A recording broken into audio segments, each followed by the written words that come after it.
Quarterback play and quarterback development, which is something that has plagued Auburn for years and years, especially in the Gus Malzahn era. Developing a quarterback has been a big, big issue. If you look at their program, in the entire history of the program, they only had 2 players throw for over 3,000 yards in a season. You compare that to Hugh Freeze, who's had 8 of his 10 quarterbacks under him throw for at least 3,000 yards and or have 30 total touchdowns. If there's anything we know about Hugh Freeze, it's that he excels when it comes to soliciting goods and services for money.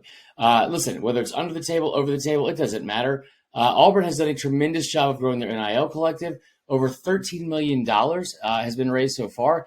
He will be able to amass a lot of talent just like he did at Ole Miss, where he had 4 top 15 classes and 2 that finished in the top 5. Even more impressive is the 5-star talent he was able to bring into Ole Miss as well. Ole Miss, as an entire program history, had 13 total 5-stars. Hugh Freeze signed 8 of those by himself in just 4 years. Hugh Freeze will be able to consistently compete and also win big games that matter most to Auburn. We all know about the Bama games that he won back-to-back years. It's the only time that had happened in program history. And before that, I think they had only beaten Alabama twice in the previous 21 years combined at Ole Miss. But it's not just that game. He had 4 straight years where he had at least one top 10 win. He's even had a top 10 win while at Liberty. So he's consistently done this throughout his career. He had 11 ranked wins total while he was at Ole Miss in just 4 years, and it was more than double that Ole Miss had in the previous 8.